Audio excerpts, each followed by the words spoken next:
G କଣ ଯୁକ୍ତି ଆମେ ଜାଣିଥିଲେ କାଲି ଯେ କିଭଳି ଭାବରେ କରିପାରିବା। ଏ ସଂସାର ରୂପକ କିଚଡ଼ରେ ଥାଇ ବି ଆମେ କଣ ପଦ୍ମ ସଦୃଶ୍ୟ ଭଗବାନଙ୍କୁ ଜି କୁହନ୍ତୁ।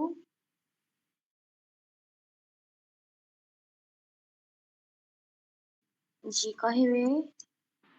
ଓମ୍ ଶାନ୍ତି ଭଉଣୀ। ଶାନ୍ତି ଆଜ୍ଞା। ଆମ କର୍ମଯୋଗୀ ହେଇ ମଧ୍ୟ ଭଗବାନଙ୍କୁ ୟାଦ କରିବା ହିଁ କମଳ ପୁଷ୍ପ ସଦୃଶ ତୁଳନା କରିବାକୁ କହିଛନ୍ତି। जी बहुत बहुत शुक्रिया। बाकी କହିବେ ସୁଚିତ୍ରା ଭଉଣୀ କୁହନ୍ତୁ। ଆମର ନୂଆ ଭଉଣୀ ରୋଜାଲିନ ଭଉଣୀଙ୍କ ଆଇଡିରେ ଯୋଉମାନେ ଅଛନ୍ତି କୁହନ୍ତୁ। ଶ୍ରୀମତୀ ଭଉଣୀଙ୍କ ଆଇଡିରେ ଲବଙ୍ଗ ଭଉଣୀଙ୍କ ଆଇଡିରେ ଓମ୍ ଶାନ୍ତି। ଜି ଶାନ୍ତିଲତା ଭଉଣୀଙ୍କ ଆଇଡିରେ କହିବେ ଜି କୁହନ୍ତୁ ଯେ ଆମେ କଣ ଓମ୍ ଶାନ୍ତି ଭଉଣୀ ଓମ୍ ଆମେ ଶାନ୍ତି ନିଜକୁ ଆତ୍ମା ଭାବି ପରମାତ୍ମାଙ୍କୁ ମନେ ପକେଇବା କର୍ମ କରିବା ସମୟରେ ପରମାତ୍ମାଙ୍କୁ ମନେ ପକେଇବା ଆମେ କମଳ ସଦୃଶ୍ୟ।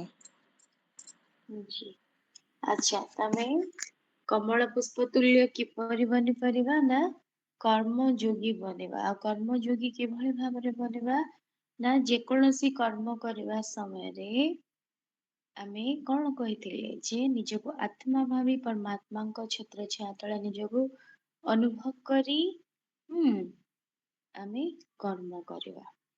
ତ ହାତ ଗୋଡ ଦ୍ଵାରା କର୍ମ କରିବା କିନ୍ତୁ ବୁଦ୍ଧି ଦ୍ଵାରା ଆମେ କଣ କରିବା ପିତାଙ୍କୁ ୟାଦ କରିବା। ହାତ ଗୋଡ ଦ୍ଵାରା କର୍ମ ହବ କିନ୍ତୁ ବୁଦ୍ଧି କୋଉଠି ରହିବ ପରମାତ୍ମାଙ୍କ ପାଖରେ। ତାହେଲେ ଆମେ କର୍ମଯୋଗୀ ହେଇପାରିବା।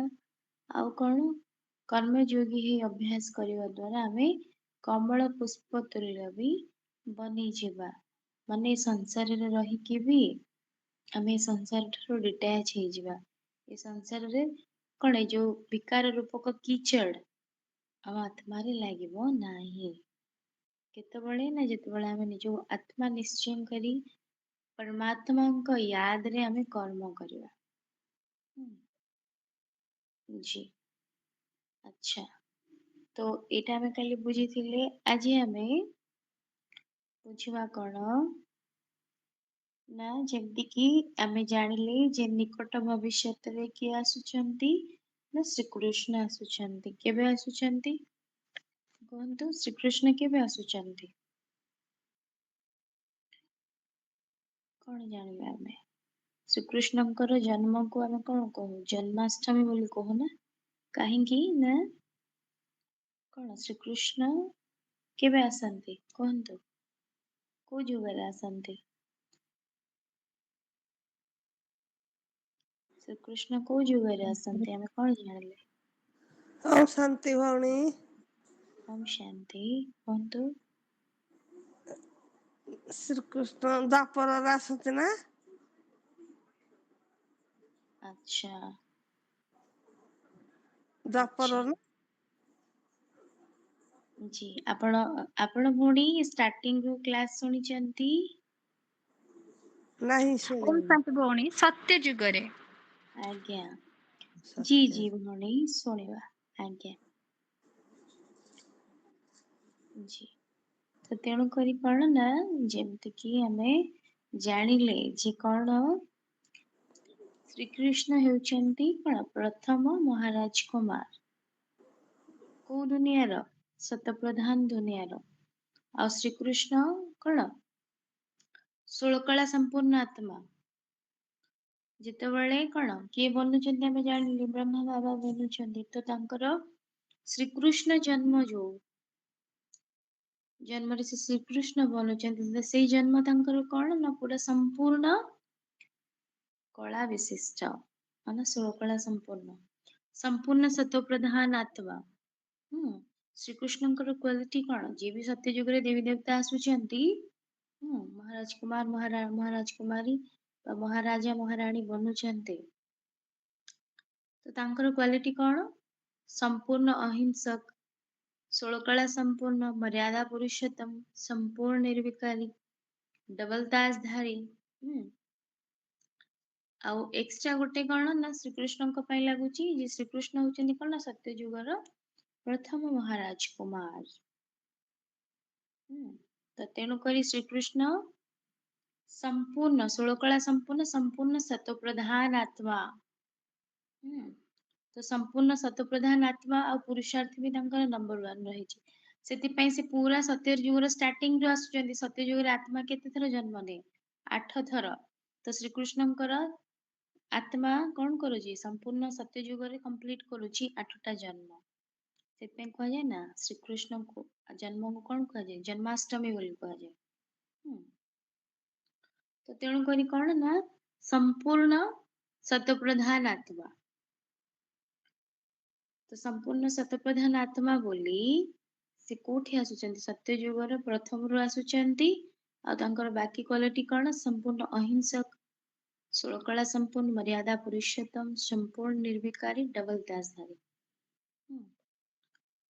ତ ଯେହେତୁ ସେ ସମ୍ପୂର୍ଣ୍ଣ ଅହିଂସକ, ମର୍ୟାଦା ପୁରୁଷୋତ୍ତମ, ସମ୍ପୂର୍ଣ୍ଣ ନିର୍ବିକାରୀ, ଷୋଳକଳା ସମ୍ପୂର୍ଣ୍ଣ, ଡବଲ ତାଜଧାରୀ। ତ ଆମେ କ'ଣ କରିଛେ? ତାଙ୍କ ନାଁରେ କେତେ ଲାଞ୍ଛନା ଲଗେଇ ଦେଇଛେ ଯେ ଶ୍ରୀକୃଷ୍ଣ ଲୁଗା ଚୋରି କରୁଥିଲେ, ଏଟା କରୁଥିଲେ, ସେଟା କରୁଥିଲେ, ଦ୍ୱାପରକୁ ତାଙ୍କୁ ନେଇ ଆସିଛେ। ତ ଏତେ ସାରା ସବୁ କ'ଣ କରିଛେ? ତାଙ୍କର ନାଁରେ ସବୁ ଲାଞ୍ଛନା ଲଗେଇ ଦେଇଛେ। କିନ୍ତୁ ବାସ୍ତବରେ ଶ୍ରୀକୃଷ୍ଣ କେବେ ଆସୁଛନ୍ତି? ସତ୍ୟ ଯୁଗରେ। ଆଉ ଯେହେତୁ ମର୍ୟାଦା ପୁରୁଷୋତ୍ତମ ଲାଗୁଛି ତ ତାଙ୍କର ଚାଲ ଚଲନ କୋଉ ଭଳି ହେଇଥିବ, ତାଙ୍କର ସଂସ୍କାର କୋଉ ଭଳି ହେଇଥିବ। ପୁଣି ଦେବୀ ଦେବତା, ଦେବତା ନା ପ୍ରଥମ ମହାରାଜ କୁମାର ସତ୍ୟ ଯୁଗର। ତ ତାଙ୍କର ସଂସ୍କାର କୋଉ ଭଳି ହେଇଥିବ? ନିହାତି ଭାବରେ ଦୁନିଆରେ କ'ଣ କରୁଛନ୍ତି? ଲାଞ୍ଛନା ତ ଲଗଉଛନ୍ତି, କିନ୍ତୁ ତାଙ୍କୁ ପୂଜା ବି ତ ସେଇ ହିସାବରେ କରୁଛନ୍ତି। ନମ୍ବର 1 କ'ଣ ପୂଜ୍ୟ ସେ? କାହିଁକି? ତାଙ୍କ ପାଖରେ ସେଇ କ୍ୱାଲିଟି ଅଛି ଯାହାକି ସେ କ'ଣ ପୁରୁଷାର୍ଥ ଦ୍ୱାରା ପ୍ରାପ୍ତ କରିଛନ୍ତି। ତ ତେଣୁକରି କ'ଣ ନା ଶ୍ରୀକୃଷ୍ଣ କେବେ ଆସୁଛନ୍ତି? ନା ସତ୍ୟ ଯୁଗରେ ଆସୁଛନ୍ତି। ଦ୍ୱାପରରେ ନୁହେଁ। ଆମେ କ'ଣ କହିଲେ? ଦ୍ୱାପରରୁ କ'ଣ ଆରମ୍ଭ ହେଇଯାଉଛି? ଦ୍ୱାପରରୁ ଦେହଭାନ ଆରମ୍ଭ ହେଇଯାଉଛି, ବିକାର ଆରମ୍ଭ ହେଇଯାଉଛି, ଆତ୍ମା ରଜ ପ୍ରଧାନ ହେଇଯାଉଛି, 8 କଳା ହେଇଯାଉଛି, ଆଉ ଦେହଭାନ ଆସିଯାଉଛି, ତ ପୂଜାରୀ ବନି ଯାଉଛି। ଶ୍ରୀକୃଷ୍ଣ ତ ଆସିବେ ନିହାତି, ପ୍ରଥମରୁ ଆସୁଛନ୍ତି ଯେହେତୁ ସେ 84 ଜନ୍ମ କ'ଣ ପର୍ଟିକୁଲାର କମ୍ପ୍ଲିଟ କରୁଛନ୍ତି। କିନ୍ତୁ ଦ୍ୱାପରରେ ତାଙ୍କର ନେକ୍ସଟ ଜନ୍ମରେ ସେ ଆସୁଛନ୍ତି, ପରବର୍ତ୍ତୀ ଜନ୍ମରେ। କିନ୍ତୁ ଶ୍ରୀକୃଷ୍ଣ ହେଇକି ନୁହେଁ। ଶ୍ରୀକୃଷ୍ଣ ରୂପରେ ସେ ହଉଛନ୍ତି ସମ୍ପୂର୍ଣ୍ଣ କଳା ବିଶିଷ୍ଟ, ଷୋଳକଳା ସମ୍ପୂର୍ଣ୍ଣ। ତ ଡବଲ ତାଜଧାରୀ, ସମ୍ପୂର୍ଣ୍ଣ ହିଂସକ, ସମ୍ପୂର୍ଣ୍ଣ ସତ୍ୱପ୍ରଧାନ ଆତ୍ମା, ମର୍ୟାଦା ପୁରୁଷୋତ୍ତମ, ସମ୍ପୂର୍ଣ୍ଣ ନିର୍ବିକାରୀ, ପ୍ରଥମ ମହାରାଜ କୁମାର ସତ୍ୟ ଯୁଗର। ତ ସମ୍ପୂର୍ଣ୍ଣ ସତ୍ୱପ୍ରଧାନ ଆତ୍ମା ଯେହେତୁ, ଯେମିତିକି ଆମେ ଜାଣିଛେ କ'ଣ, ସପୋଜ ଆମେ ଏଇନା କ'ଣ କରିବା? ପୋଲାର ବିୟରକୁ ଆଣିକି ଆମ କ୍ଲାଇମେଟରେ ରଖିବା। ପୋଲାର ବିୟର କୋଉ ଭଳିଆ କ୍ଲାଇମେଟରେ ରୁହେ? ଥଣ୍ଡା କ୍ଲାଇମେଟରେ। କି ପେଙ୍ଗୁଇନ ବି ହଉ ଆଣ୍ଟାର୍କଟିକାରେ ରୁହେ ଥଣ୍ଡା କ୍ଲାଇମେଟରେ। ଆମେ ଯଦି ଆଣିକି ତାକୁ ଆମ କ୍ଲାଇମେଟରେ ରଖିବା, ସେ ସର୍ଭାଇଭ କରିପାରିବ? ଗୋଟେ ଦିନ 2 ଦିନ ଭିତରେ ମରିଯିବ, ସର୍ଭାଇଭ କରିପାରିବେନି। ତ ସେଇଭଳିଆ ଆମେ ବି ଯଦି ଯୋଉ ଜାଗାକୁ ଯିବା, ଆମର ଯୋଉ ଭଳିଆ କ୍ଲାଇମେଟ, ତାଠୁ ଅଦର କ୍ଲାଇମେଟକୁ ଯିବା, ଆମେ ବି ବେମାର ପଡିଯିବା। ତ ଜୀବନ ବି ଯାଇପାରେ, କିଛି ଗ୍ୟାରେଣ୍ଟି ନାହିଁ। ତ ତେଣୁକରି ଯିଏ ଯୋଉ ଜାଗାରେ ହେଇଥିବ ସେ ସେଇ ଜାଗାରେ ସର୍ଭାଇଭ କରିପାରିବ। ଯିଏ ଯୋଉ ଜାଗାରେ ହେଇନଥିବ ସେ ସେଇ ଜାଗାକୁ ଆସିପାରିବ ହିଁ ନାହିଁ, ଆସିଲେ ବି ବଞ୍ଚି ପାରିବ ନାହିଁ। ତ ସେଇଭଳି ଦ୍ୱାପରରେ କ'ଣ ହଉଛି?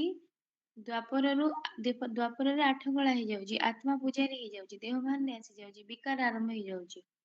କିନ୍ତୁ ସତ୍ୟ ଯୁଗର ଆତ୍ମା ମାନେ କୋଉ ଭଳି? ସତ୍ୱପ୍ରଧାନ ନା, ସମ୍ପୂର୍ଣ୍ଣ ସତ୍ୱପ୍ରଧାନ ଆତ୍ମା। ତ ତେଣୁ କରି କ'ଣ ଶ୍ରୀକୃଷ୍ଣ ହଉଛନ୍ତି ସମ୍ପୂର୍ଣ୍ଣ ସତ୍ୱପ୍ରଧାନ ଆତ୍ମା। ତ ସେ ଯେମିତିକି ଆଉ ଗୋଟେ କଥା ଆମେ ବି ଜାଣୁଛେ, ବର୍ତ୍ତମାନ ଆମେ ମାନେ ବି ପୁରୁଷାର୍ଥ କରୁଛେ ଜ୍ଞାନ ଯୋଗ ଦ୍ୱାରା। ଆତ୍ମା କ'ଣ କରୁଛି? ଜ୍ଞାନ ଯୋଗ ଦ୍ୱାରା ନିଜର ବିକର୍ମ ବିନାଶ କରୁଛି, ପୁଣି କ'ଣ ହବା ପାଇଁ? ପତିତରୁ ପାବନ ହବା ପାଇଁ। ତ ଆମେ ବି ଯେତେବେଳେ कौन संपूर्ण पवित्र बनी जीवा आम आत्मा रे जो 63 जन्मर कर्म बंधन रही जोग बल द्वारा जिते संपूर्ण विनाश हो आमे भी कौन बनी जीवा संपूर्ण पवित्र बनी जीवा तो बनीगला पर आमर कर्मातीत अवस्था आसीज आमे भी ए पुराणा शरीर नहीं कि रही परिबा नहीं एठी आत्मा शरीर छाड़दब तेणु कौन ना संपूर्ण सत प्रधान आत्मा बा कौन पवित्र आत्मा विकारी दुनिया रे रही परिबे नाही तो तेणु करी सत्ययुगी आत्मा जी की सत्ययुगर प्रथम महाराज कुमार संपूर्ण षोलकला विशिष्ट सत प्रधान आत्मा से केबे द्वापर रे आसी पारिबे ही नाही इम्पॉसिबल काहेकि ना द्वापर रु विकार आरंभ हो जाउछ आ सत प्रधान आत्मा केबे भी कौन विकारी दुनिया रे सर्वाइव करि परिबे नाही तो आसीबा तो दूरर कथा जेमती कि आमे आत्मा माने वर्तमान कौन भ्रष्टाचारी बनी जाइछे तम प्रधान बनी जाइछे तो आमे कौन ए शरीर नहीं कि आमे सत्ययुग को जाई परिबा कि आमे सत्ययुग केमिति जिबा आत्मा सत्य प्रधान हेले आत्मा सत्य प्रधान बनिबो ए पुराणा शरीर छाड़िबो परम धाम जीव तापर सत्ययुग रे हमर सत्ययुगी शरीर संपूर्ण सत्य प्रधान शरीर रे आमे आसीबा तो सेमती श्रीकृष्ण जो श्रीकृष्ण स्वरूप रे से कोठु आसीबे सत्ययुग रे ही आसीबे किंतु तापर पर धीरे धीरे जितेबाला से जन्म नेबे तापर तांकर कला कमिबो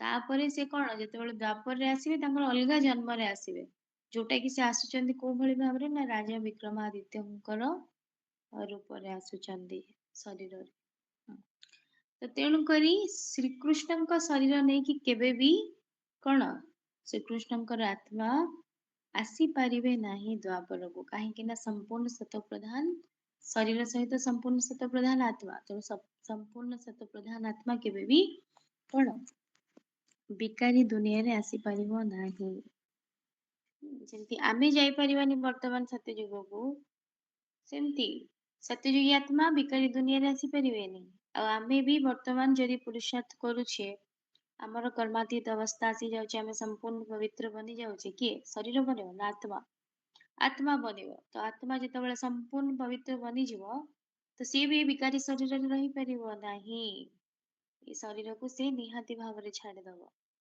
तो तेणु करी कौन सत्ययुगी आत्मा श्रीकृष्ण कौन सत्ययुगी आत्मा से सत्ययुग रे आसुचनी ना कि द्वापर और तांकर क्वालिटी आमे जानिले कौन संपूर्ण अहिंसक सत्ययुगर प्रथम महाराज कुमार डबल ताजधारी षोलकला संपूर्ण मर्यादा पुरुषोत्तम संपूर्ण निर्विकारी तो आमे जानिले जे सत्ययुग रे किए आसुचंदी सत्ययुग रे ही श्रीकृष्ण आसुचंदी द्वापर रे नुहे से अलगा रूप रे आसी परंती तांकर कौन कमी जाइथिबा कला कमी जाइथिबा रूप रे से आसुचंदी द्वापर किंतु श्रीकृष्ण भाव रे नुहे श्रीकृष्ण हेले सत्ययुगी आत्मा सत्य प्रधान आत्मा द्वापर रे आसीबा असंभव तो एग्जांपल आमे नेले निहाती भाव रे बुझिले तो वर्तमान आमे आ गोटे जिंस बुझिबा तो वर्तमान आ गोटे जिंस कोन बुझिबा ना जे आमे सर्वशास्त्र शिरोमणि काहाको मानुचे श्रीमद् भगवत गीता को मानुचे सबु शास्त्र मध्य रे श्रेष्ठ को शास्त्र ना गीता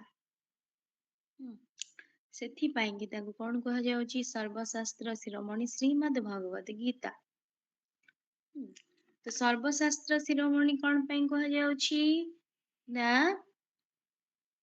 फर्स्ट हैला आकु जे रचना करिसेंती आमे कोन कहि देथिले जे गीतार रचयिता होचंती श्रीकृष्ण श्रीकृष्ण गीता ज्ञान देथिले आ द्वापर रे देथिले किंतु गोटे जिनस हैला श्रीमद् भगवत गीता को श्रेष्ठ मानिबार कारण कोन ना फर्स्ट थिंग हैला ताहा रचना करा जायछि काहा द्वारा भगवान को द्वारा ईश्वरन को द्वारा परमात्मा को द्वारा रचना करा जायछि जे कि समस्त कौन समस्त धर्म बा सब आत्मा मानकर कौन पिता ତ ତେଣୁ କରି କଣ ଯେ ଈଶ୍ୱର ତାକୁ ରଚନା କରିଛନ୍ତି। ତ ଯେ ଭଗବାନ ତାକୁ ରଚନା କରିଛନ୍ତି। ତ ଭଗବାନ କାହାର? ଭଗବାନ ସମସ୍ତଙ୍କର। ଆଉ ଯେକୌଣସି ବି ଶାସ୍ତ୍ର ଆମେ ଦେଖୁଛେ ଧର୍ମ ଗ୍ରନ୍ଥ ହିସାବରେ, ତ ସେଥିରେ ବି କଣ ଗୀତାରୁ ସଂଗୃହୀତ ହେଇକି ହିଁ ସେଥିରେ କିଛି କିଛି ବର୍ଣ୍ଣନା କରାଯାଇଛି ନିହାତି ଭାବରେ। ତ ଗୀତାରୁ ଉତ୍ପତ୍ତି ହେଇଛି। ସବୁ ଅଲଗା ଅଲଗା ଧର୍ମ ନିଜ ନିଜ ମନ ନେଇକି ତା ଭିତରୁ ସେ କଣ କଣ ସବୁ ଆଡ କରି ଲେଖିଛନ୍ତି ଅଲଗା କଥା, କିନ୍ତୁ ଗୀତା ହଉଛି କଣ ନା ସର୍ବଶାସ୍ତ୍ର ଶିରୋମଣି ଶ୍ରୀମଦ୍ ଭଗବତ ଗୀତା ବୋଲି କହୁଛେ ଗୀତାକୁ। କାହିଁକି ନା ସବୁ ଶାସ୍ତ୍ର ଠାରୁ ଉର୍ଦ୍ଧ୍ୱରେ ଶ୍ରେଷ୍ଠ। ତ ତେଣୁକରି ଆମ ଭିତରେ ଯୋଉ କଣ ପୁରୁଣା ଜ୍ଞାନ ଥିଲା, ଯୋଉଟା କି ଆମେ ଜାଣିନଥିଲେ ବାସ୍ତବତା କଣ, ତ ଆମେ ବର୍ତ୍ତମାନ କଣ ଜାଣୁଛେ? ଶ୍ରୀକୃଷ୍ଣ ଆସୁଛନ୍ତି ସତ୍ୟ ଯୁଗରେ, କିନ୍ତୁ ଆମେ ଜାଣିଛେ ଦ୍ୱାପରରେ କଣ ହେଇଥିଲା? ଗୀତା ଜ୍ଞାନ ଦିଆଯାଇଥିଲା ଆଉ ଶ୍ରୀକୃଷ୍ଣ ଦେଇଥିଲେ।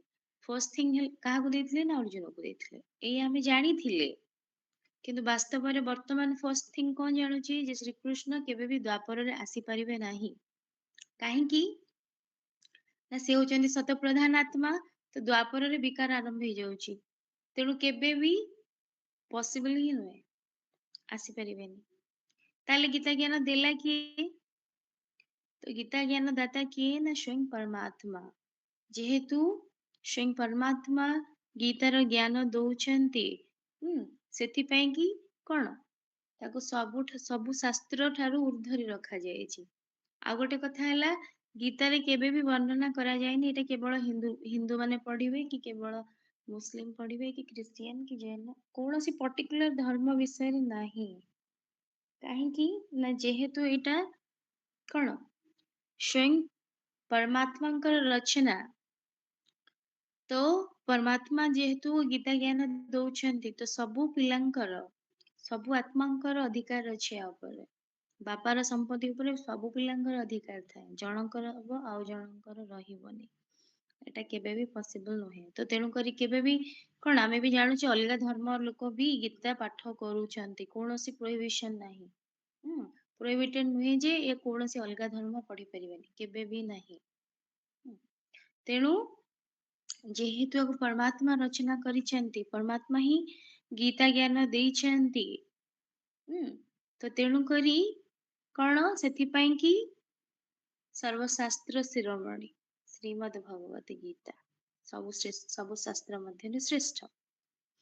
ଆଉ କଣ ଯେହେତୁ ଆମେ ଜାଣିଲେ କଣ ନା ଶ୍ରୀକୃଷ୍ଣ ଦେଇନାହାନ୍ତି, କିନ୍ତୁ ଦେଇଛନ୍ତି କିଏ? ନା ପରମପିତା ପରମାତ୍ମା ହିଁ ଦେଇଛନ୍ତି। ଆଉ ଗୋଟେ କଥା ହେଲା କଣ, ଆମେ ଜାଣିଥିଲେ ଦ୍ୱାପରରେ ଦିଆ ହେଇଛି, କିନ୍ତୁ ଦ୍ୱାପରରୁ କଣ ହେଲା? ଯଦି ପରମାତ୍ମା ଦ୍ୱାପରରେ ଆସିକି ଗୀତା ଜ୍ଞାନ ଦେଲେ, ତାହେଲେ ଦ୍ୱାପରରେ ଯଦି ପରମାତ୍ମା ଗୀତା ଜ୍ଞାନ ଦେଲେ, ତ ଗୀତାରେ ଲେଖା ହେଇଛି ଗୀତା ଜ୍ଞାନ କୋଉଥିପାଇଁ ମିଳୁଛି? ଯେତେବେଳେ ଧର୍ମର ଗ୍ଲାନି ହୁଏ, ଅଧର୍ମତା ବଢେ, ପୁନଶ୍ଚ ଧର୍ମର ସ୍ଥାପନା ପାଇଁ ପରମାତ୍ମା ଅବତରଣ କରି କଣ କରନ୍ତି? ନା ଗୀତା ଜ୍ଞାନ ଦେଇଥାନ୍ତି, ପୁନଶ୍ଚ ଧର୍ମର ସ୍ଥାପନା ପାଇଁ। ତ ଯଦି ଦ୍ୱାପରରେ କଣ ପରମାତ୍ମା ଆମକୁ ଗୀତା ଜ୍ଞାନ ଦେଲେ, ତାହେଲେ ଆମେ କଣ ଗୀତା ପଢିକି ଅଧର୍ମୀ ହେଇଗଲେ କି? ଗୀତା ତ ଶୁଣିଲା ପରେ, ଗୀତା ପଢିଲା ପରେ କଣ ହେଇଥାନ୍ତା? ନିହାତି ସ୍ୱର୍ଗର ସ୍ଥାପନା ହେଇଥାନ୍ତା। କିନ୍ତୁ ଦ୍ୱାପର ଠାରୁ କଣ ହେଲା? ସୃଷ୍ଟିର ପତନ ହିଁ ହେଲା। ନିହାତି ଭାବରେ ଦ୍ୱାପରରୁ ଆମେ ଦେହଭାନରେ ଆସିଲେ, ତ ଦ୍ୱାପରରେ ଯେତେବେଳେ ଦେହଭାନରେ ଆସିଲେ, ତାପରେ ପୂଜାପୂଜି ଆରମ୍ଭ କଲେ, ତାପରେ ପଥଭ୍ରଷ୍ଟକାରୀ ଆହୁରି ପଥଭ୍ରଷ୍ଟ ହେଇଗଲେ, ଏକଦମ ଦିଗହରା ହେଇଗଲେ, ଏକଦମ ଭ୍ରଷ୍ଟାଚାରୀ ବନିଗଲେ କଳିରେ, ପୁରା ଅତି ତମ ପ୍ରଧାନ ଦୁନିଆ ହେଇଗଲା। ତ ଯଦି ଦ୍ୱାପରରେ ଆମକୁ ଗୀତା ଜ୍ଞାନ ମିଳିଥାନ୍ତା, ତାହେଲେ କଣ ହେଇଥାନ୍ତା? ଦୁନିଆର ପରିବର୍ତ୍ତନ ହେଇଥାନ୍ତା ନା ଦୁନିଆ ଖରାପ ହେଇଥାନ୍ତା? ନିହାତି ଭାବରେ ଖରାପ ହେଇନଥାନ୍ତା। କଣ ହେଇଥାନ୍ତା? ସ୍ୱର୍ଗର ସ୍ଥାପନା ହେଇଥାନ୍ତା, ନା କି ନର୍କର ସ୍ଥାପନା ହେଇଥାନ୍ତା। କିନ୍ତୁ ଦ୍ୱାପର ପରଠାରୁ କଣ ହେଲା? ଦୁନିଆ ଏକଦମ ନର୍କ ବନିଗଲା। ତା ମାନେ ଗୀତା ଜ୍ଞାନ ଦ୍ୱାପରରେ ଦିଆଯାଇ ନାହିଁ। ଯଦି ଦ୍ୱାପରରେ ଦିଆଯାଇଥାନ୍ତା, ତାହେଲେ ସୃଷ୍ଟିର ଅବସ୍ଥା ଏଭଳି ହେଇଥାନ୍ତା? ନିହାତି ଭାବରେ ନୁହେଁ। ତ ତେଣୁ କରି କେବେ ଦିଆଯାଉଛି? ନା ଯେବେ ପରମାତ୍ମା ଅବତରଣ କରୁଛନ୍ତି, ଯାହାକୁ ଟଚିଂ ହେଇଛି ସେ ଗୀତା ଯୋଉ କହନ୍ତି ଗୀତା କଣ ବ୍ୟାସ ଲେଖିଛନ୍ତି ବୋଲି, ତ ତାଙ୍କୁ ଯାହା ସାକ୍ଷାତକାର ହେଇଛି ସେ ଲେଖିଛନ୍ତି। ତାପରେ କଣ ନା ଗୀତାକୁ ଆମେ ଭଲସେ କେହି ବୁଝିନେ, କିନ୍ତୁ କେତେବେଳେ ବୁଝୁଛେ ଯେତେବେଳେ ପରମାତ୍ମା ଅବତରଣ କରୁଛନ୍ତି। ଯେତେବେଳେ ପରମାତ୍ମା ଅବତରଣ କରୁଛନ୍ତି ସଙ୍ଗମରେ, ଆମକୁ ଆସିକି କଣ କହୁଛନ୍ତି? ଗୀତା ଜ୍ଞାନ ଦଉଛନ୍ତି। ବର୍ତ୍ତମାନ ଆମେ ଯୋଉ ଜ୍ଞାନଟି ଗ୍ରହଣ କରୁଛେ, ଆତ୍ମା ପରମାତ୍ମା ଜ୍ଞାନ, ସୃଷ୍ଟି ଚକ୍ରର ଜ୍ଞାନ, କର୍ମର ଗୁହ୍ୟ ଗତି, ତ ଏ ସବୁ ଜିନିଷ ଆମକୁ ବର୍ତ୍ତମାନ କଣ ପରମାତ୍ମା ଏ ଜ୍ଞାନକୁ ସରଳ ଭାବରେ ବୁଝଉଛନ୍ତି। ଆଉ କିଏ ବୁଝେଇ ପାରିବ? ଯୋଉ ପାଠ ଯାହାକୁ ଜଣା ସେ ହିଁ ବୁଝେଇ ପାରିବ, ଆଉ ଯିଏ ଜାଣିଥିବ। ତେଣୁକରି ଏ ପାଠ କାହାର? ଏ ପାଠ ସ୍ୱୟଂ ପରମାତ୍ମାଙ୍କର। ସେଥିପାଇଁ କି ତ ସେ ଆମକୁ ବୁଝଉଛନ୍ତି। ବର୍ତ୍ତମାନ ଆମେ ଯୋଉ ଜ୍ଞାନ ବୁଝୁଛେ, ସେଇଟା ହିଁ ହଉଛି ପ୍ରକୃତ ଗୀତା। ସେଥିପାଇଁ ସଙ୍ଗମକୁ ଆଉ କଣ କୁହାଯାଏ? ଗୀତାର ଯୁଗ ବି କୁହାଯାଏ। କାରଣ ଗୀତା ରଚନା କେବେ କରାଯାଇଛି? ନା ସଙ୍ଗମରେ। କାହା ଦ୍ଵାରା? ନା ସ୍ୱୟଂ ପରମାତ୍ମାଙ୍କ ଦ୍ଵାରା। ତ ତେଣୁକରି ଆମେ ଭକ୍ତି ମାର୍ଗରେ ବି କଣ କରୁଛେ? ଗୀତା ପଢି ଦଉଛେ, କିନ୍ତୁ ବୁଝୁଛେ ଠିକ ସେ? ଖାଲି ଆମେ କଣ କହିଦଉଛେ? ପଢିଦବା, ପଢିଦେଲେ ହେଇଗଲା। କିନ୍ତୁ ଯଦି ଆମେ ତାକୁ କର୍ମରେ ନ ଆଣିବା, ତାହେଲେ ସେ ଜ୍ଞାନ କାମରେ ଲାଗିପାରିବ କି? ଆମକୁ ସଫଳତା ଦବ କି? ତ ତେଣୁକରି ବର୍ତ୍ତମାନ ଆସିକି ଆମକୁ ପିତା କଣ କରୁଛନ୍ତି? ସେ ଜ୍ଞାନକୁ ପ୍ରାକ୍ଟିସ କରଉଛନ୍ତି, ବୁଝଉଛନ୍ତି, ତା ସହିତ ଅଭ୍ୟାସ ବି କରଉଛନ୍ତି। କେବେ? ସଙ୍ଗମରେ। ତ ତେଣୁକରି ଗୀତାର ରଚନା କେବେ କରାଯାଇଛି? ନା ସଙ୍ଗମରେ କରାଯାଇଛି। ଆଉ କାହା ଦ୍ଵାରା? ସ୍ୱୟଂ ପରମାତ୍ମାଙ୍କ ଦ୍ଵାରା। ଏଇଟା ହଉଛି ପରମାତ୍ମାଙ୍କର ଜ୍ଞାନ।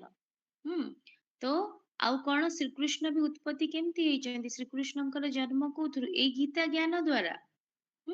ଯୋଉ ଗୀତା ଜ୍ଞାନ ବର୍ତ୍ତମାନ ସଙ୍ଗମରେ ଆସିକି ପିତା ଆମକୁ ଦଉଛନ୍ତି। ସଙ୍ଗମ ପରେ କଣ ଆସିବ? ସତ୍ୟ ଯୁଗ ନା। ତ ଯେତେବେଳେ ଆମେ ଗୀତା ଜ୍ଞାନ ନଉଛେ, ସେତେବେଳେ ଆମେ କଣ? ପରିବର୍ତ୍ତନ ଆସି ଯାଉଛି ନା, ତାପରେ ସ୍ୱର୍ଗ ଆସୁଛି। ତେଣୁ ଗୀତା ଜ୍ଞାନ ପାଇକି ଆମେ କଣ? ଗୀତା ଜ୍ଞାନ ଦ୍ଵାରା କଣ ସ୍ଥାପନା ହଉଛି? ସ୍ୱର୍ଗର ସ୍ଥାପନା, ଯୋଉଟା କି ସଙ୍ଗମ ପରେ କଣ ଆସୁଛି? ସତ୍ୟ ଯୁଗ ଆସୁଛି, ସ୍ୱର୍ଗ ଆସୁଛି। ତ ତେଣୁକରି ଆଉ କଣ? ନା ଶ୍ରୀକୃଷ୍ଣ ବି ଏଇ ଗୀତା ଜ୍ଞାନ ଦ୍ଵାରା ହିଁ କଣ? ଜନ୍ମିତ। ଯୋଉ ଜ୍ଞାନ ବର୍ତ୍ତମାନ ଆମେ ପାଉଛେ, ଆତ୍ମା ପରମାତ୍ମାଙ୍କର ଜ୍ଞାନ, ବର୍ତ୍ତମାନ ସଙ୍ଗମରେ ଆମେ ବ୍ରାହ୍ମଣ ବନି ପୁରୁଷାର୍ଥ କରୁଛେ ଜ୍ଞାନ ଯୋଗ ଦ୍ଵାରା। ନିଜକୁ ଆତ୍ମା ଭାବି ପରମାତ୍ମାଙ୍କୁ ୟାଦ କରୁଛେ, ନିଜର ବିକର୍ମ ବିନାଶ କରୁଛେ, ନିର୍ମୋହୀ ବନୁଛେ, ବିକାର ମୁକ୍ତ ବନୁଛେ। ତ ତେଣୁକରି ଆମେ ବିକାର ମୁକ୍ତ ବନିଗଲେ ହିଁ ଆମ ଭିତରେ କଣ? ଆମର ସବୁ ଦୁଃଖ ଦୂର ହେଇଯିବ। ସେଇଟା ହିଁ ତ ଭଗବାନ କଣ କରୁଛନ୍ତି? ଆମକୁ ଅତି ସରଳ ଭାବରେ ବୁଝଉଛନ୍ତି, ଅତି ସରଳ ଭାବରେ ଅଭ୍ୟାସ କରଉଛନ୍ତି। ଆଉ ଯାହା ଦ୍ଵାରା କି ଶ୍ରୀକୃଷ୍ଣଙ୍କର ଜନ୍ମ। ତ ଶ୍ରୀକୃଷ୍ଣ ବି ଏଇ ସଚ୍ଚା ଗୀତା ଜ୍ଞାନ ପାଇକି ପୁରୁଷାର୍ଥ କରିକି କଣ ବନିଗଲେ? ଶ୍ରୀକୃଷ୍ଣ ବନିଗଲେ। ନିଜକୁ ଆତ୍ମା ଭାବି ପରମାତ୍ମାଙ୍କୁ କଣ? ତାଙ୍କର ଆମର ପ୍ରଥମ ପାଠ କଣ? ନିଜକୁ ଆତ୍ମା ଭାବିବା। ତ ତେଣୁ କରି ଆତ୍ମା ଭାବି ପରମାତ୍ମାଙ୍କୁ ୟାଦ କରିବା। ତ ଶ୍ରୀକୃଷ୍ଣ ବି ଯେତେବେଳେ ତାଙ୍କର ପୁରୁଷାର୍ଥ ଆରମ୍ଭ କଲେ, ସେ ଆଗ ପ୍ରଥମ ପାଠ ହିଁ ପକ୍କା କଲେ। କଣ? ମୁଁ ଆତ୍ମା, ମୋ ସଂସ୍ପର୍ଶରେ ଯିଏ ବି, ମୋର ଆତ୍ମୀୟ ହୁଅନ୍ତୁ, ଯିଏ ବି ହୁଅନ୍ତୁ, ସମସ୍ତେ ଆତ୍ମା। ତେଣୁକରି ସିଏ ବି ଏଇଭଳି ପୁରୁଷାର୍ଥ କରି କଣ ବନିଗଲେ? ବହୁତ କମ ସମୟରେ ଶ୍ରୀକୃଷ୍ଣ ବନିଗଲେ। କାହା ଦ୍ଵାରା? ପରମାତ୍ମାଙ୍କର ଜ୍ଞାନ ଦ୍ଵାରା। ପରମାତ୍ମାଙ୍କର ସଚ୍ଚା ଗୀତା ଜ୍ଞାନକୁ ପ୍ରାକ୍ଟିସ କରିକି, ଅଭ୍ୟାସ କରିକି ହିଁ ସେ କଣ ବନିଲେ? ଶ୍ରୀକୃଷ୍ଣ ବନିଲେ। ସେଥିପାଇଁ କି ତ କଣ? ଗୀତାକୁ ମାତା ବୋଲି ବି କୁହାଯାଏ। ତ ତେଣୁକରି କାହିଁକି? ନା ଶ୍ରୀକୃଷ୍ଣଙ୍କର କଣ? ଜନ୍ମ କେମିତି? ଶ୍ରୀକୃଷ୍ଣଙ୍କର ଜନ୍ମ ହଉ ବା ଯୋଉ ଦେବୀ ଦେବତା, ଯୋଉ ଦେବୀ ଦେବତା ବନିଛନ୍ତି, ଯୋଉ ଆତ୍ମା ମାନେ ଦେବୀ ଦେବତା ବନିଛନ୍ତି, କେମିତି ବନିଛନ୍ତି? ଏଇ ସଚ୍ଚା ଗୀତା ଜ୍ଞାନକୁ ଅଭ୍ୟାସ କରିକି ହିଁ ତ ବନିଛନ୍ତି। ସେଥିପାଇଁ କି କଣ? ଗୀତାକୁ ମାତା ବୋଲି ବି କୁହାଯାଏ, ଗୀତା ମାତା ବୋଲି। କାହିଁକି? ଦେବୀ ଦେବତାଙ୍କର ଉତ୍ପତ୍ତି କେମିତି? ଗୀତାକୁ ନିଜ ଜୀବନରେ ଧାରଣ କରିକି। ଆଉ ସେ ଗୀତା ଜ୍ଞାନ ଦାତା କିଏ? ନା ସ୍ୱୟଂ ପରମାତ୍ମା। ଆଉ କେବେ ଦଉଛନ୍ତି? ନା ସଙ୍ଗମରେ ଦଉଛନ୍ତି। ଆଉ ଗୋଟେ କଥା ହେଲା କଣ? ଆମେ ତ ଶ୍ରୀକୃଷ୍ଣଙ୍କ ନାଁ ଲେଖି ଦେଇଛେ, କିନ୍ତୁ ଆପଣମାନେ ଗୀତା ଯଦି ବି ଦେଖିଥିବେ ପଢିଥିବେ ସେଥିରେ ଲେଖା କଣ ହେଇଛି? ବହିର ରାଇଟର ଯିଏ ହେଇଥିବ ତାରି ନାଁ ହିଁ ଥାଏ। ତ ସେଥିରେ ଲେଖା ହେଇଛି କି ଶ୍ରୀକୃଷ୍ଣ ଭଗବାନ ଉବାଚ, ସେଥିରେ କେବଳ ଲେଖା ହେଇଛି ଭଗବାନ ଉବାଚ। ଆଉ ଭଗବାନ କିଏ? ନା ଯିଏକି ସର୍ବୋଚ୍ଚ, ଯାହାର ମାତା ପିତା ଶିକ୍ଷକ ଗୁରୁ କେହି ନାହାନ୍ତି। ସେ ନିଜେ ହିଁ ସୁପ୍ରିମ ଅଥରିଟି, ଶ୍ରେଷ୍ଠ, ତାଙ୍କ ଉପରେ କେହି ନାହାନ୍ତି। ପରମାତ୍ମା, ଈଶ୍ୱର ଯାହାକୁ କହୁଛି, ପରମାତ୍ମା ଯାହାକୁ କହୁଛି। ତ ଭଗବାନ ଉବାଚ ଲେଖା ହେଇଛି କଣ ପାଇଁ କି? ନା ଯାହାର ଉପରେ କେହି ନାହାନ୍ତି, ସେ ନିଜେ ହିଁ ଶ୍ରେଷ୍ଠ। ହଁ, ତ ତେଣୁକରି ଏ ଶ୍ରେଷ୍ଠ ଜ୍ଞାନ ସେ ହିଁ ଦଉଛନ୍ତି। ତ ସେଥିରେ ଶ୍ରୀକୃଷ୍ଣ ଭଗବାନ ଉବାଚ ଲେଖାଯାଇ ନାହିଁ।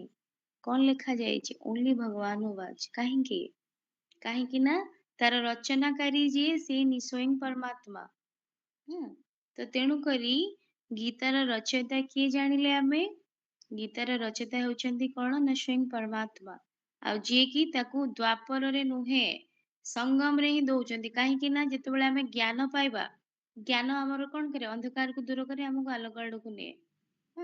ତ ଯେତେବେଳେ ଆମେ ଯଦି ଦ୍ୱାପରରେ ପାଇଥାନ୍ତେ, ଆମେ ଅନ୍ଧକାର ଆଡକୁ ଆସିଥାନ୍ତେ କି? ଏବେ ନର୍କ ଯନ୍ତ୍ରଣା ପାଉଥାନ୍ତେ କି? ତ ଯଦି ପାଉଛେ, ଦ୍ୟାଟ ମିନ୍ସ what? କି ଆମକୁ ଦ୍ୱାପରରେ ଏ ସଚ୍ଚା ଗୀତା ଜ୍ଞାନ ମିଳିନି। ଯଦି ମିଳିଥାନ୍ତା, ଆମର ଅବସ୍ଥା ଏଭଳି ହେଇଥାନ୍ତା କି? କିନ୍ତୁ ବର୍ତ୍ତମାନ ମିଳୁଛି, ଯୋଉଥିପାଇଁ କି ସଙ୍ଗମ ପରେ କଣ ଆସୁଛି? ସତ୍ୟ ଯୁଗ। ତ ଆମେ କଣ ହଉଛି? ଏ ଗୀତା ଜ୍ଞାନ ଦ୍ଵାରା ଆମର ପରିବର୍ତ୍ତନ ହଉଛି, ପୁନଶ୍ଚ ଧର୍ମର ସ୍ଥାପନା ହଉଛି। ତ ତେଣୁକରି ଆମେ ଜାଣିଲେ କଣ? ନା ସର୍ବଶାସ୍ତ୍ର ଶିରୋମଣି ଶ୍ରୀମଦ୍ ଭଗବଦ ଗୀତାର ଜ୍ଞାନଦାତା କିଏ? କଣ ଜାଣିଲେ? ଶ୍ରୀକୃଷ୍ଣ ନା ପରମାତ୍ମା? କଣ ଜାଣିଲେ କୁହନ୍ତୁ? ପରମାତ୍ମା। ଜି ନିହାତି ଭାବରେ। ତ ଯେହେତୁ ଆମେ ନୂଆ ଜ୍ଞାନ, ତେଣୁ ଆପଣଙ୍କୁ ଡାଇଜେଷ୍ଟ କରିବା ପାଇଁ କି ଆଶ୍ଚର୍ଯ୍ୟ ନିହାତି ଲାଗିବ, କିନ୍ତୁ ବାସ୍ତବତା ହିଁ ଏଇଆ। କାହିଁକି ନା ଯିଏ ଶ୍ରେଷ୍ଠ, ସେ ଶ୍ରେଷ୍ଠ ଜ୍ଞାନ ହିଁ ଦଉଛନ୍ତି। ଆଉ କଣ ବନଉଛନ୍ତି? ଆମକୁ ଶ୍ରେଷ୍ଠ ହିଁ ବନଉଛନ୍ତି, ଦେବୀ ଦେବତା ବନଉଛନ୍ତି। ତ ଯେହେତୁ କଣ, ଏଇଟା ହଉଛି ପରମାତ୍ମାଙ୍କର ରଚନା। ତ ସେଥିପାଇଁ କି ତ ସେ କଣ, ଶାସ୍ତ୍ର ମଧ୍ୟରେ ଶ୍ରେଷ୍ଠ। ଆଉ କଣ, ଶ୍ରୀକୃଷ୍ଣଙ୍କୁ ବନେଇଲା ବାଲା ବି କଣ, ଏଇ ସଚ୍ଚା ଗୀତା ଜ୍ଞାନ ଦ୍ଵାରା ହିଁ ପରମାତ୍ମା ହିଁ ତାଙ୍କୁ ବନଉଛନ୍ତି। ଆଉ ଶ୍ରୀକୃଷ୍ଣ କଣ, ସିଏ ବି ତ ସିଏ ବି ତ ଦେବତା ନା, ତାଙ୍କର ମାତା ପିତା ଶିକ୍ଷକ ସମସ୍ତେ ଅଛନ୍ତି। ତ ତେଣୁକରି ସିଏ ବି କଣ, ନରରୁ ନାରାୟଣ ବନିଛନ୍ତି।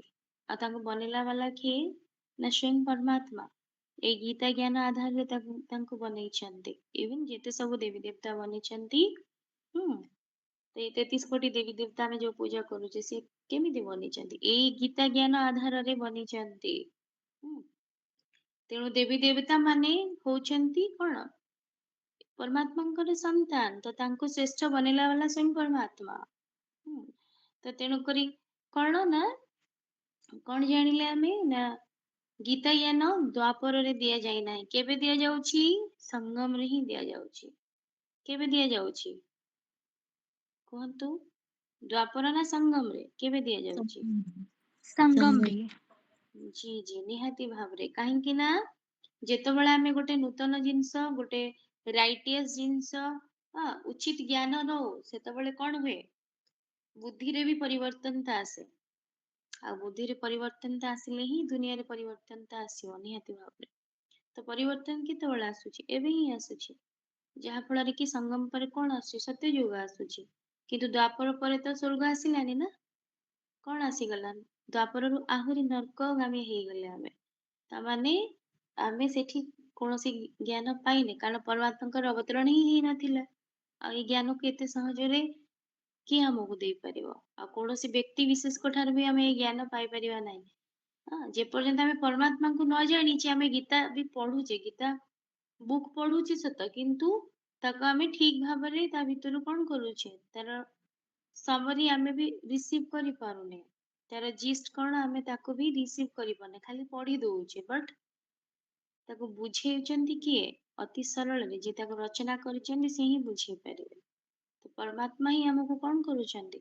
ଅତି ସରଳ ଭାବରେ ବର୍ତ୍ତମାନ କଣ କରୁଛନ୍ତି? ଗୀତା ଜ୍ଞାନକୁ ବୁଝଉଛନ୍ତି, ଗ୍ରହଣ କରଉଛନ୍ତି, ଅଭ୍ୟାସ କରଉଛନ୍ତି, ଯାହା ଫଳରେ କି ଆମେ କଣ ହେଲା, ସୃଷ୍ଟିର ପରିବର୍ତ୍ତନ କରୁଛେ।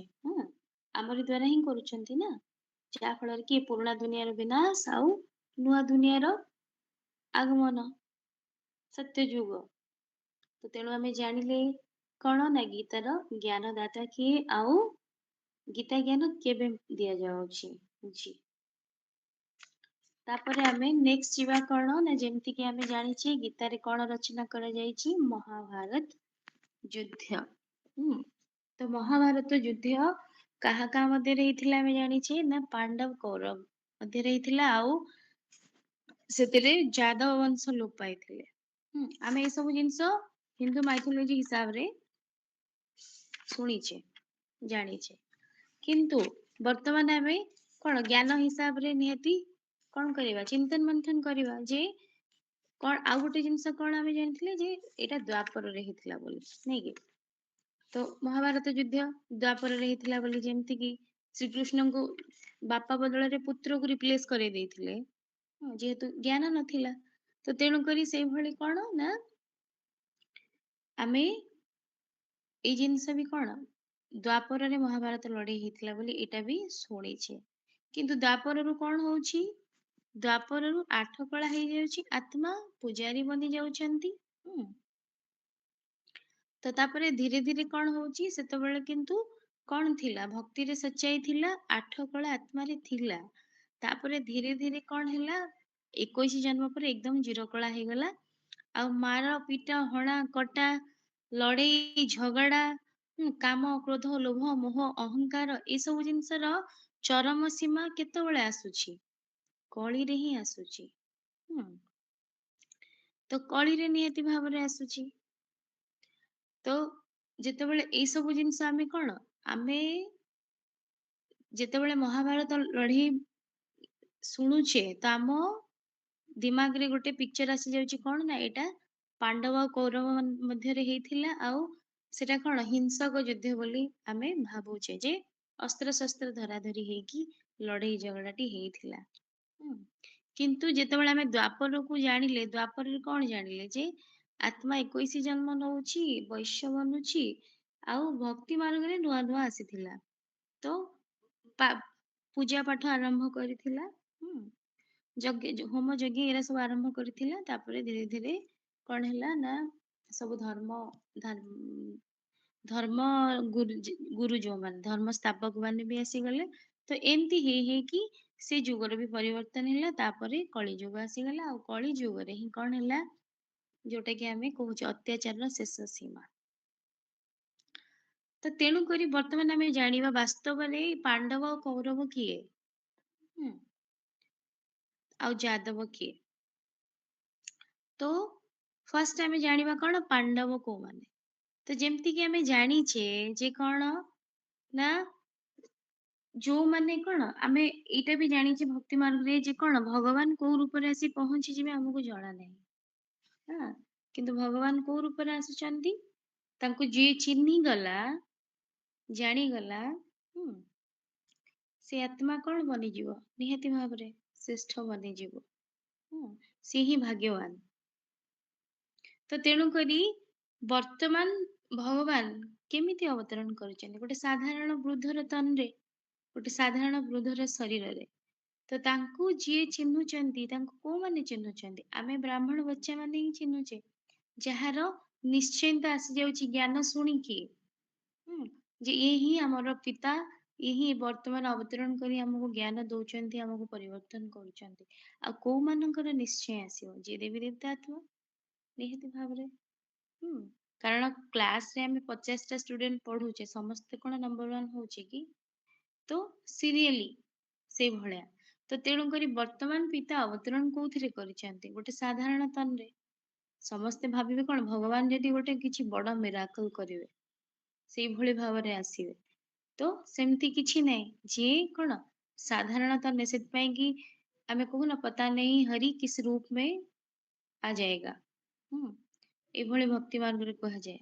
ତ ତେଣୁକରି ବର୍ତ୍ତମାନ ସ୍ୱୟଂ ପରମାତ୍ମା କୋଉ ଭଳି ଭାବରେ ଅବତରଣ କରିଛନ୍ତି, ଗୋଟେ ସାଧାରଣ ତନରେ ଅବତରଣ କରିଛନ୍ତି। ଗୋଟେ ସାଧାରଣ ବୃଦ୍ଧର ଶରୀରରେ ଅବତରଣ କରିଛନ୍ତି। ଆଉ ତାକୁ ଚିହ୍ନୁଛି କୋଉମାନେ ଚିହ୍ନୁଛନ୍ତି, ଆମେ ଯୋଉମାନେ ବ୍ରାହ୍ମଣ ବଚ୍ଚା, ଯୋଉମାନେ ज्ञान शुणुचे इंटरेस्टिंगली शुणुचे आउ सेतिकी निश्चय भी हमर आसी जाउची जे नाइ यही हमर पिता यही सेतिकी अफेक्शन हाँ जेतेबेले आमे कोन ज्ञान शुणुचे सेतिकी अनुभव भी हमको आसी जाउची नाइ यही हमर पिता सेतिकी निश्चय भी आसी जाउची जे नाइ यही हमर पिता वर्तमान अवतरण करी हमको परिवर्तन करूछंती सेतिकी निश्चय आसी जाउची तांको उपरे सेतिकी फेथ आसी जाउची हाँ सेतिकी फील होउची अनुभव भी सेतिकी होउची जे नाइ यही हमर पिता तो साधारण तन्रे भगवानकर अवतरण को जी चिन्हुचंती आउ तांकर कौन करूछंती तांको मतरे चालुचंती निजको परिवर्तन करूछंती से माने हेले होचंती किए ना पांडव तो वर्तमान आमे ही होचे शिव शक्ति पांडव सेना तो वर्तमान आमे ही होचे कौन शिव शक्ति पांडव सेना जे कि भगवान कर साधारण अवतरण को कौन करूछंती साधारण रूप रे अवतरण को साधारण रथरे अवतरण को चिन्हुचंती जानुचंती सेतिकी निश्चय करूचंती आउ तांकर मतरे निजको परिवर्तन करूचंती तो आमे हेले कौन ना शिव शक्ति पांडव सेना तो कौरव को माने कौरव होचंती जो माने की कौन भगवान को एकरे जानी की भी माने जदी भी परिचय पाउछन तांकर सेतिकी निश्चय आसुनी जे कौन यही भगवान हेथे आंको शरीर रे भगवान अवतरण करूचंती आउ कौन जो शिव को आमे पूजा करूचे लिंग रूप रे से ही प्रकृत रे परमात्मा शिव आम समस्तंकर पिता तो तेणुकरी सेतिकी निश्चय तांकर आसुनी शुणिले भी निश्चय आसुनी हाँ आउ कौन ना आम रास्ता रे भी बाधा विघ्न सृष्टि करूचंती आउ परमात्मा को परिचय पाइले भी जेतु निश्चय आसुनी निजको कौन विकार मुक्त करू नाहंती पांच विकार रे बुड़ी के रहउचंती काम क्रोध लोभ मोह अहंकार रे बुड़ी के रहउचंती से माने ही होचंती कौरव ଆଉ ଯାଦବ ବଂଶ କୋଉମାନେ ନା ଯୋଉମାନେ କି ଆମେରିକାନ ଆଉ ୟୁରୋପିଆନ କଣ୍ଟ୍ରିଜ ଯିଏକି ବିଜ୍ଞାନକୁ ନେଇକି ସାଇନ୍ସକୁ ନେଇକି ବହୁତ ଘମଣ୍ଡରେ ଅଛନ୍ତି ଯେ ଆମେ ସାଇନ୍ସ ଜାଣିଛୁ ମାନେ ଦୁନିଆକୁ ଆମେ ରୁଲ କରିବୁ କିନ୍ତୁ ସାଇନ୍ସ ଜାଣିକି ଯୋଉ କଣ କରୁଛନ୍ତି ବ୍ରହ୍ମାସ୍ତ୍ର ସବୁ ତିଆରି କରୁଛନ୍ତି ବୋମା ଫୋମା ତିଆରି କରୁଛନ୍ତି ଅନ୍ୟକୁ ଡୋମିନେଟ କରିକି ରଖିବେ ଅନ୍ୟ ଉପରେ ନିଜର ପ୍ରଭୁତ୍ୱ ଜାହିର କରିବେ ପ୍ରଭାବ ପକେଇବେ ତ ଯେତେବେଳେ ଜଣେ ଗାତ ଖୋଳେ ଅନ୍ୟ ପାଇଁ କି ଅସୁବିଧା କରେ ସେ ଗାତରେ କିଏ ପଡେ ସେ ନିଜେ ଆଗ ପଡେ ତ ସେଇଭଳି ସେ ଯାହା ବି ସବୁ ତିଆରି କରୁଛନ୍ତି ଅନ୍ୟକୁ ଡିଷ୍ଟ୍ରୟ କରିବା ପାଇଁ ସେ ସେଥିରେ ଆଗ ନିଜେ ହିଁ ଡିଷ୍ଟ୍ରୟ ହେବେ ତ ସମ୍ପୂର୍ଣ୍ଣ ଧ୍ୱଂସ ପ୍ରାପ୍ତ କରିବେ ତ ତେଣୁକରି ସେମାନେ କିଏ ନା ଆମେରିକାନ ଆଉ ୟୁରୋପିଆନ କଣ୍ଟ୍ରିଜ ତ ତେଣୁକରି ଆମେ ଜାଣିଲେ ଯାଦବ କିଏ ପାଣ୍ଡବ କିଏ ଆଉ କୌରବ କିଏ ତ ତେଣୁକରି କଣ ନା ଯେମିତି କି ଆମେ ଜାଣିଲେ ମହାଭାରତର 3ଟା କ୍ୟାରେକ୍ଟର ଜାଣିଲେ ତାପରେ ଆମେ ବୁଝିବା କଣ ନା ମହାଭାରତ ଲଢେଇଟି କଣ ସମ୍ପୂର୍ଣ୍ଣ ହିଂସକ ନା ଅହିଂସକ ତ ଆମେ ଆମର ଧାରଣା ଥିଲା ଯେ କଣ ଯେହେତୁ ପାଣ୍ଡବ ଆଉ କୌରବ କୌଣସି ବ୍ୟକ୍ତି ବିଶେଷ ହେଇଥିବେ ଦ୍ୱାପରରେ ଏଇଭଳି ଲଢେଇ ଝଗଡା ଅସ୍ତ୍ରଶସ୍ତ୍ର ଦ୍ଵାରା ହେଇଥିବ କିନ୍ତୁ ଦ୍ୱାପରରେ ଏଇ ସିନାରିଓ ହିଁ ନୁହେଁ ଇଏ ହଉଛି କୋଉଠିକାର ସିନାରିଓ ବର୍ତ୍ତମାନର ସିନାରିଓ ମହାଭାରତ ଲଢେଇ ମାନେ ଘରେ ଘରେ କଣ ହିଂସା କାଣ୍ଡ ଅଶାନ୍ତି ଦେଶ ଦେଶ ଭିତରେ ହଉ ରାଜ୍ୟ ରାଜ୍ୟ ଭିତରେ ହଉ କି ନିଜ ଘର ଭିତରେ ହଉ ତ କି ଶାନ୍ତିରେ ଅଛି ବର୍ତ୍ତମାନ ତ ତେଣୁକରି ଏଇଟା କୌଣସି ଦ୍ୱାପରର ଷ୍ଟୋରି ନୁହେଁ ଆପଣ ମହାଭାରତ ପଢନ୍ତୁ କି ରାମାୟଣ ପଢନ୍ତୁ ସେ ସବୁ କୌଣସି ଅଲଗା ଯୁଗରେ ହେଇନଥିଲା ବର୍ତ୍ତମାନ ଯୁଗର ଷ୍ଟୋରି କାରଣ ବର୍ତ୍ତମାନ ହିଁ ଆତ୍ମା ସେଇଭଳି ଭାବରେ କଣ କରୁଛି ବର୍ତ୍ତମାନ ତାର ସଂସ୍କାର ସେଇଭଳି ହେଇଯାଇଛି ତ ତେଣୁକରି ଆମେ ଜାଣିଲେ କଣ ପାଣ୍ଡବ କିଏ ନା ଆମେ ହିଁ ଶିବ ଶକ୍ତି ପାଣ୍ଡବ ସେନା ଯିଏକି ଭଗବାନଙ୍କର ସାଧାରଣ ତନରେ ଅବତରଣକୁ ଚିହ୍ନୁଛେ ତାଙ୍କୁ ଜାଣୁଛେ ତାଙ୍କ ମତରେ ଚାଲୁଛେ ନିଜକୁ ପରିବର୍ତ୍ତନ କରୁଛେ ପାଞ୍ଚ ବିକାର ମୁକ୍ତ ହଉଛେ କିନ୍ତୁ କୌରବ କୋଉମାନେ ଯୋଉମାନେ କଣ ଜ୍ଞାନ ଶୁଣିକି ବି ପରମାତ୍ମାଙ୍କର ଅବତରଣକୁ ଜାଣିକି ବି ତାଙ୍କର ସେତିକି ନିଶ୍ଚୟ ଆସୁନି କି ସେମାନେ ବିକାର ମୁକ୍ତ ହଉନାହାନ୍ତି ଆଉ ତତ୍ ସହିତ କଣ ଆମର ରାସ୍ତାରେ ବିଘ୍ନ ସୃଷ୍ଟି କରୁଛନ୍ତି ନିହାତି ଭାବରେ ଆଉ ଯାଦବ କିଏ ତ ଆମେ ଜାଣିଲେ ତ ବର୍ତ୍ତମାନ ଆମେ ଜାଣିବା କଣ ନା ଏଇ ଯୋଉ ଯୁଦ୍ଧ ଏଟା କାହା କାହା ମଧ୍ୟରେ ହଉଛି ପାଣ୍ଡବ ଆଉ କୌରବ ତ କ୍ୟାରେକ୍ଟର ଜାଣିଗଲେ କିନ୍ତୁ ବାସ୍ତବରେ କେମିତି ଯୁଦ୍ଧ ହଉଛି ତ ତେଣୁକରି ଏଇଟା କଣ ନା ଏଇ ଯୋଉ ଯୁଦ୍ଧଟି ହଉଛି ମହାଭାରତ ଯୁଦ୍ଧ ଏଟା କେମିତି ହଉଛି ନା ସଂସ୍କାରର ସଂସ୍କାର ସହିତ। ହଁ, ତ ଯେମିତି କି କଣ ଆମେ ଜାଣିଛେ ଯେ ଯେତେବେଳେ ଆମେ କଣ ଜାଣିଲେ ପରମାତ୍ମା ଅବତରଣ କରିଛନ୍ତି କୋଉଥିପାଇଁ କି ନା ଆମକୁ କଣ କରିବା ପାଇଁ ପରିବର୍ତ୍ତନ କରିବା ପାଇଁ କି। ତ ପରିବର୍ତ୍ତନର ଆଧାର କଣ ଫାର୍ଷ୍ଟ ହେଲା ସ୍ଵ ପରିବର୍ତ୍ତନ ନିଜକୁ ଆମେ ପରିବର୍ତ୍ତନ କରିବା। ତାପରେ ଆଉ ଗୋଟେ କଥା ହେଲା କଣ ତ ଆମେ ଜାଣିଲେ ଗୀତା ଜ୍ଞାନର ରଚୟିତା କିଏ ନା ସ୍ୱୟଂ ପରମାତ୍ମା ଆଉ ସେଥିରେ ମହାଭାରତର ଲଢେଇ ବି ରଚନା କରାଯାଇଛି। ଯଦି ପରମାତ୍ମା କଣ ଯେକୌଣସି ସେ ପିଲା ଖରାପ ହଉ କି ଭଲ ହଉ ସମସ୍ତେ ସବୁ ପିଲା କାହାର ବାବା ମାଙ୍କର ସବୁ ପିଲା ତ ତାଙ୍କ ଭିତରେ ଯଦି ଲଢେଇ କ୍ରିଏଟ କରିବେ ଯେକୌଣସି କାରଣରୁ ହଉ ଯେକୌଣସି ମାଧ୍ୟମରେ ହଉ ଡାଇରେକ୍ଟ ହଉ ବା ଇନଡାଇରେକ୍ଟଲି ହଉ ତ ପରମାତ୍ମା ଯଦି ଲଢେଇ କରିବେ ତାହେଲେ ଆମେ ତାଙ୍କୁ ବାପା ବୋଲି ମାନିବା କିଏ? ପରମାତ୍ମା କଣ କରିବେ ନିହାତି ଭାବରେ ଶାନ୍ତି ଭାବରେ କଣ ଅହିଂସା ପୂର୍ଣ୍ଣ ଭାବରେ କେମିତି ପ୍ରୋବ୍ଲେମ ସଲ୍ଭ ହବ ଲଢେଇ ଝଗଡା ନ ହେଇକି ପ୍ରୋବ୍ଲେମ ସଲ୍ଭ ହେଇପାରିବ ସେଇଟା ସେ ବାଟ କରିବେ ନା କି ଝଗଡା କରିବେ। ସେଟା ତ କେବେ ପସିବଲ ନୁହେଁ। ତ ତେଣୁକରି ପରମାତ୍ମା କୋଉ ଭଳି ଭାବରେ ଏ ମହାଭାରତ ଲଢେଇରେ ଆମର ସହଯୋଗୀ ହଉଛନ୍ତି ଆଉ ଏ ଲଢେଇ କାହା କାହା ଭିତରେ ହଉଛି। ତ ଏ ଲଢେଇ କାହା କାହା ଭିତରେ ହଉଛି ନା ଫର୍ଷ୍ଟ ଥିଙ୍ଗ ହେଲା ଯୋଉମାନେ ସବୁ କୌରବ ସଂସ୍କାରର ମାନେ ବିକାରୀ ପାଞ୍ଚ ବିକାରକୁ ଛାଡୁନାହାନ୍ତି ପାଞ୍ଚ ବିକାରକୁ ଧରିକି ସଂସାରର ମାୟାରେ ବୁଡିକି ରହିଛନ୍ତି।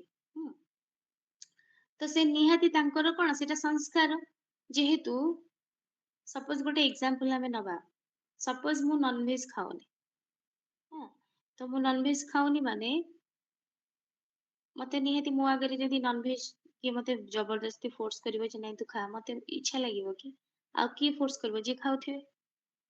ତ ଯଦି ମୁଁ ନନଭେଜ ଖାଉନି ମୁଁ ଗୋଟେ ଜୀବ ପ୍ରତି ଦୟା ଦେଖଉଛି କିନ୍ତୁ ଯଦି ମୋ ସାମ୍ନା ବାଲା ମତେ ଜବରଦସ୍ତି ମୋ ଫ୍ୟାମିଲି ମେମ୍ବର ଯିଏ ବି ହଉ ଯିଏ ଖାଉଥିବେ ସେ ମତେ ଫୋର୍ସ କରିବେ ଖା ଖା ବୋଲି ତାପରେ ମୋର ଷ୍ଟେଟ୍ ଅଫ ମାଇଣ୍ଡ କଣ ହବ ମତେ ନିହାତି ଭାବରେ ଇଚ୍ଛା ନାହିଁ ତ ମତେ କଷ୍ଟ ହବ। କିନ୍ତୁ କଷ୍ଟ ମତେ ଦେଲା ବାଲା କିଏ ନା ସାମ୍ନା ବାଲାର ସଂସ୍କାର ମୁଁ ଯେହେତୁ ଖାଉଛି ତୁ ବି ଖା ବାଧ୍ୟ କରିବେ କାହିଁକି ନା ତାଙ୍କ ଭିତରେ ସେତିକି ରିଏଲାଇଜେସନ ନାହିଁ ଯେ ଗୋଟେ ଜୀବକୁ କଷ୍ଟ ହଉଛି ଆଉ ଆମେ ଯେତେବେଳେ ନିଜେ କଷ୍ଟ ପାଉଛେ ଆମକୁ ଏତେ କଷ୍ଟ ହଉଛି ଆମେ କଣ କହୁଛେ ଭଗବାନ ରକ୍ଷା କର ତ ଗୋଟେ ଜୀବକୁ କଷ୍ଟ ହେଲେ ସିଏ କଣ ସେତିକି ଅନୁଭବ କରୁନଥିବ ତ ସେତିକି ତାଙ୍କ ଭିତରେ ରିଏଲାଇଜେସନ ନାହିଁ।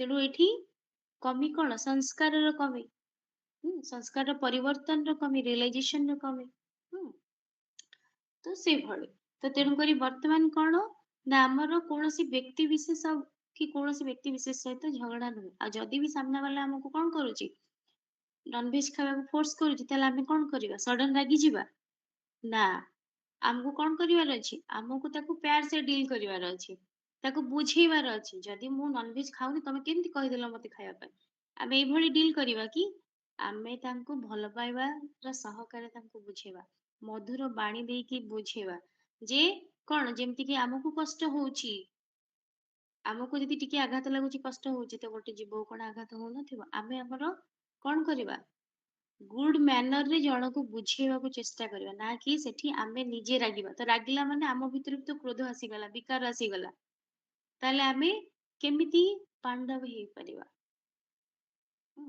ତ ତେଣୁ କରି ଆଉ 2 ମିନିଟ କ୍ଲାସ କରିବା ତାପରେ ଅଫ୍ କରିବା ତ ତେଣୁକରି ଏଇଠି କଣ ଏଇଠି କୌଣସି ବ୍ୟକ୍ତି ବିଶେଷର ବ୍ୟକ୍ତି ବିଶେଷ ସହିତ ଝଗଡା ନୁହେଁ କି ଲଢେଇ ନୁହେଁ ଏଇଟା ହଉଛି କଣ ଆତ୍ମାର ପାଞ୍ଚ ବିକାର ସହିତ ଲଢେଇ ଆତ୍ମାରେ ଯୋଉ ପାଞ୍ଚ ବିକାର ଅଛି ଭାବନ୍ତୁ ଯେତେବେଳେ ଆମକୁ ଯିଏ ଜଣେ ରାଗିକି କଣ କରୁଛି ଯାହା ଭିତରେ ଜ୍ଞାନ ନାହିଁ ଜ୍ଞାନର ରିଏଲାଇଜେସନ ନାହିଁ ସେ ତ ନିହାତି ଆମ ପାଇଁ ବାଧା ସୃଷ୍ଟି କରିବେ ସେ ଫ୍ୟାମିଲି ମେମ୍ବର ହୁଅନ୍ତୁ ସାଙ୍ଗ ଦୋସ୍ତି ଯିଏ ବି ହଉ କିନ୍ତୁ ଆମର ଡ୍ୟୁଟି କଣ ଆମର ସଂସ୍କାର କଣ ଯେହେତୁ ଆମେ ହିଁ ପାଣ୍ଡବ ଆମ ପାଖରେ ସଚ୍ଚା ଗୀତା ଜ୍ଞାନର ରିଏଲାଇଜେସନ ଅଛି ବୁଝିବାର ଶକ୍ତି ଅଛି ତ ଆମେ କେମିତି ଡିଲ୍ କରିବା ଆମେ ଶାନ୍ତିର ସହିତ ଡିଲ୍ କରିବା ସନ୍ତୁଷ୍ଟତାର ସହିତ ଡିଲ୍ କରିବା ନମ୍ରତାର ସହିତ ଡିଲ୍ କରିବା ଦିବ୍ୟ ଗୁଣକୁ ଧାରଣ କରିକି ଡିଲ୍ କରିବା କିନ୍ତୁ ଯୋଉମାନେ କୌରବ ହେଇଥିବେ ମାନେ ପାଞ୍ଚ ବିକାର ଗ୍ରସ୍ତ ତ ସେମାନେ କେମିତି ତାଙ୍କର ତ ପ୍ରକୃତି ହିଂସ୍ର ରହିବ ନିହାତି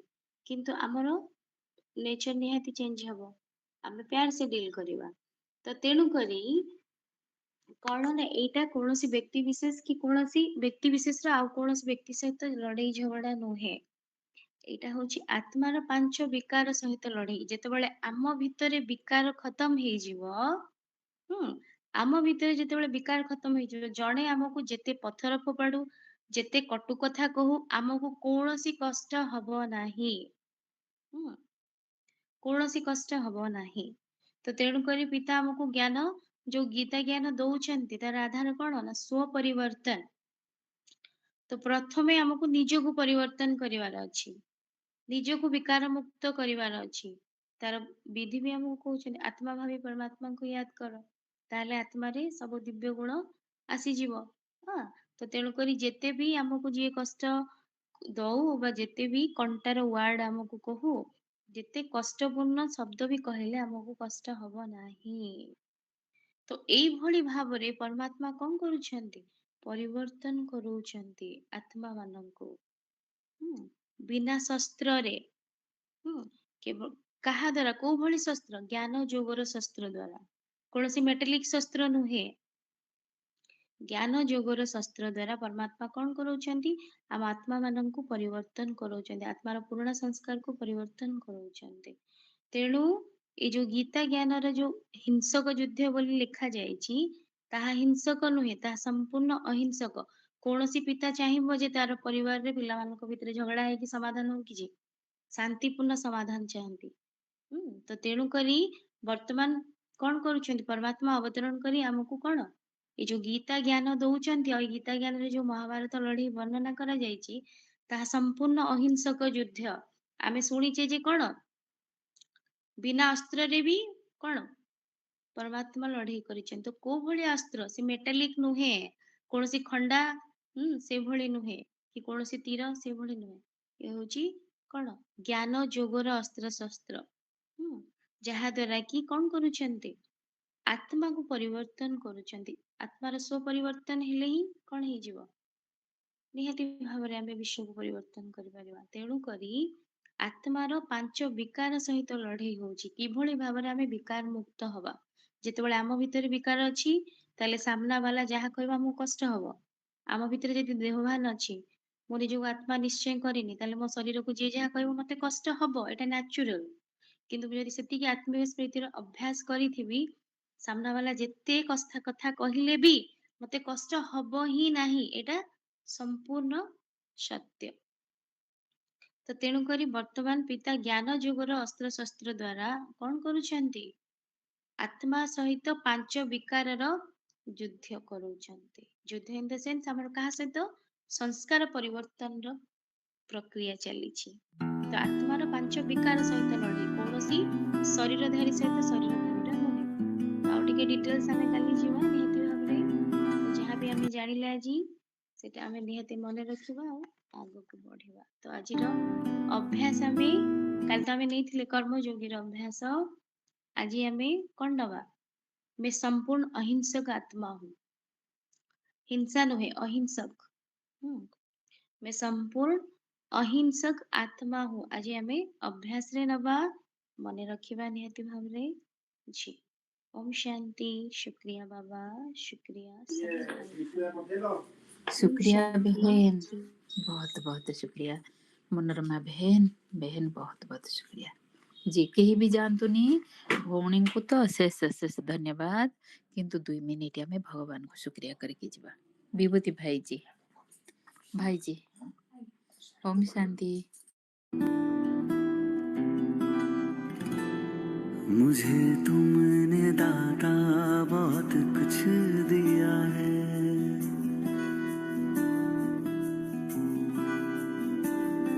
मुझे तुमने दाता बहुत कुछ दिया है। तेरा शुक्रिया है, तेरा शुक्रिया है। मुझे तुमने दाता बहुत कुछ दिया है। तेरा शुक्रिया है, तेरा शुक्रिया है।